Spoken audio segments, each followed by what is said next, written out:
Hi, good morning. This is the Chineros Chronicles at meron na naman akong isi-share sa inyo na just a thought.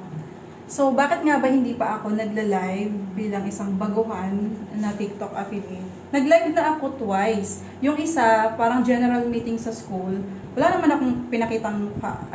Pinakita ko lang yung nagre-register doon sa sa mga parents na dumadating. Pangalawa, na live ko, parang ginawa ko lang time-lapse yung live, naglilinis lang ako, tapos parang walang interactions. Na-realize ko, di ba kasi pag nagla-live ka, dapat 25 minutes minimum na magla-live ka. Para sa isang baguhan, kasi 3 weeks pa lang akong hindi naman full-time, parang kinakareer ko lang yung pag-a-affiliate. Gumagawa ako talaga ng oras para makapag-upload ng videos. Yung 25 minutes na yun bilang isang baguhan, pwede ko na siyang gamitin para mag-brainstorm ng mga ideas or topics na pwede kong gawin dito sa aking platform. Pangalawa, pwede ko nang gamitin gumawa ng script para sa mga susunod na products na ipopromote. And then, yung second reason, yun nga, yung time din. Parang time consuming din yung mag-live.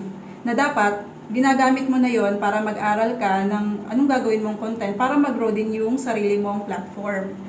And then pangalawa, wala pa naman akong community. Nanonood din ako ng mga live, kagaya ni naman Miss Aya, Manifestea, Dr. Ru, Gorgeous Daisy M. Diba, meron na silang community. Ang mga nanonood sa kanila ay yung mga mahilig din sa mga law of affirmation, manifestation, laws of the universe, universal laws. Ako wala pa naman akong so kumbaga, sinong mag-spend ng time para manood sa akin na tumunga nga dyan, or chika-chika lang. May nakikita kasi ako ng mga kasabayan ko din ng mga baguhang affiliate din. Tapos magla-live sila. Sana wag naman kayong ma-offend to, di ba? Tulungan nga tayo dito. So nagla-live sila, chika lang, parang walang masyadong content doon. So parang sabi ko, paano mag-spend ng time ng ganito? Di ba dapat nga at least nag-share kayo ng mga ninyo na mag-grow kayo lahat. Pero yung chikahan lang na magla-live ka para chikahan lang.